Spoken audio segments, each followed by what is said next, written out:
straight. All right, that's what's up. You know, we got it. We got to check in on each other. We got to do a better job of that. So we got this next episode ready to come to y'all live today. You know, already know we got the topics lined up that I wanted to touch on. So the first thing I wanted to get into today was about the whole podcasting scene, what we basically do. So, you know, Drinks Champs just signed an audio exclusive with Warner Music Group to exclusively stream the audio portion of their podcast. And then, you know, $1 million worth of game on Barstool Sports. Supposedly Matt Hoffa podcast might sign on Revolt TV.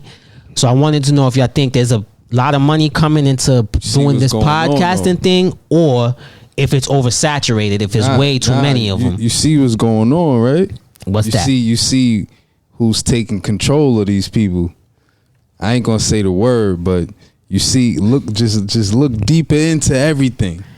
You know what I'm saying? It's about to be a monopoly on it. You heard? They gonna be the gatekeepers now. Is it related to that spooky J word you didn't want to say? Yeah, I'm not even gonna say it. But look, you see what's happening though. Revolt. It's a lot of money, right? Warner. Yeah, they just got a bag. They just got a super bag. You heard? Gilly the Kid, Gilly the King is really, he up now. You remember my son Gilly? It came up. He was blackballed in the industry on some rapper stuff. I don't want to curse in the first 8 seconds, even though it's been more than 8 seconds. Algorithm. But now his second go round, he done made more money as a podcaster than he did as a rapper. He not the only one. Joe too. Joe Buttons made more money in podcasting than in music. Man. Damn. And you see these YouTube streamers is getting money too. So my question is, Red, do you think that bag is only there for like popular famous people, or is there for regular people too? I think when you famous, you have an advantage because you probably already have a fan base that follows you faithfully. So like you already have a one up on the regular Joe Schmo who has a podcast or, you know, a YouTube channel. So it's kind of hard to get those views and get, you know, your content out there. But it is oversaturated because when it's like famous people, they're more likely to get the views than you. That goes exactly to what Cash was saying. Look at them names that I said behind them pushing it. So even if your shit trash, you're going to still get a baseline of views regardless. I mean, yeah, the podcast game is saturated, but at the same time, it's like being a rapper. Like, it's saturated, but if you ain't hot, nobody's listening for you. If you ain't got no fan base, you cook. So it's all about your fan base. You got to be good at marketing, good at promotion.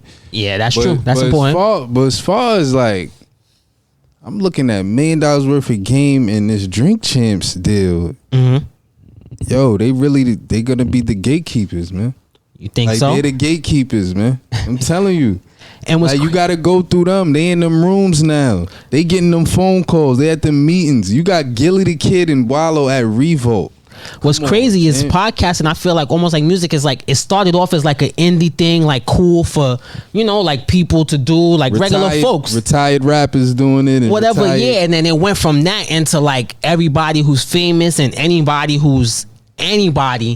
has one, like every NBA player. And I do feel like it's like Red was saying, it's a cheat code, because if you famous, you could get any interview you could get is going to get views and clicks. Mm-hmm. Any old stories you could tell is going to get views and clicks. But past that, the show could be trash, but just off of your name, you're going, you know, get that wave. How many times we seen videos on YouTube where it's like, what happened to these stars, you know, like TV sitcom stars, and you actually watching like, oh, you might follow them after that, like you interested, but you're not getting that for regular people. You might get your little friends, family, co-workers or something, but you're not getting major views like that unless you're doing something like, you know, crazy on your show, like, you know, for or views. You doing stuff on the side and then you promoting that as well. If we was up here like disrespecting people all day or fighting, slapping people on camera, I guarantee we get some more views. You think the drama would build it up? Yeah, if we had if we had a segment called Smack Fest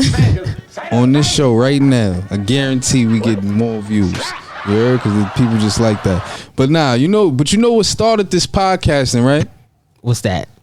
The media, the real media messed it up. That's people is like, yo, you know what, man? I'm tired of the media using their own narrative. I gotta because have my it own originated opinion. as something dope, as like an Yeah. independent You know what I'm saying? venue, but So- then major media broke into it and effed it up, just like everything else. Yeah. Like they saturated the market with that type of podcast. But even if it's oversaturated, it's like you feel like you bring something different to the table. Yeah, so absolutely. you're different. You just trying to set yourself different from what other people are doing in their podcast. Maybe you got funny catchphrases or funny, sound effects or something. Maybe they really agree with what you're saying. So it's really a point of, setting yourself apart from them and making yourself different. But y'all don't think having too many of them don't make it harder to push through the noise? Like when there's a lot of shit on the market that you gotta wade through to find something. So like I feel like our shit could be lit. I know our show is lit, but if people can't find it because they gotta, might get marketed 37 other podcasts that's being pushed through mainstream, to get to it, that's messing up the game. Yeah, but it's deeper than that. With a budget and marketing, you could put your money into that to get your shit out there. Didn't we have me and you had a side conversation about like how Google's algorithm, how they push certain people's brands to the top of like the search results? So yours would probably be on the 6th or 7th page or something. Yeah, I mean, it all depends. They keep that stuff secret, so nobody really knows what they use exactly to push what and stuff like that. They don't share that type of information. But that definitely makes it harder to, exactly know. But that's like on the YouTube aspect, I guess. But I guess the same thing could work as far as audio podcasts too. Yeah, but shout out to Gilly, Wallow, Drink Champs, man. They doing it, man. They making history over there. Yeah, because of course with anything in any industry, one person getting the bag sets the market. You know what I'm saying? For everybody else. So it helps with that. But I hope to see that it's not just mainstream podcasts or shit gotta get pushed by like a big budget behind like a mainstream media company, because that dilutes stuff. Like I like with me, when I listen to podcasts, aside from sports stuff, I like the originality. I like to hear people raw, unfiltered thoughts when they could just talk with no affiliation. Like we could come here and talk about anything and everything because we don't give a fuck. You could forget about freedom of speech. Yeah, that's what I'm saying. Like I don't want to. That's what I want. That's what I listen for in a podcast. So once you get all those affiliations, you gotta tiptoe around stuff, and that's whack. So if it loses authenticity, I don't like that. So that's one thing I like about what we do, and we're gonna keep it that way. We're gonna always keep it real on this show. We don't know how to do it any other way.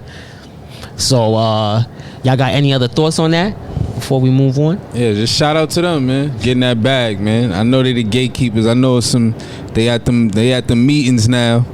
They getting them phone calls. You know what I'm saying? They going to them secret parties now. You Oh man, dropping some mystery I have to things. say is, everybody out there who has a podcast or some type of YouTube channel, keep putting your content out there. Hopefully you'll get some views. Yeah, shout out to everybody who's getting a bag from it though, because there's definitely enough money out there for everyone. And if your content is good enough, you know what I mean, and you stick at it long enough, you could push through the noise and build your little audience and go from there. So shout out to everyone doing that.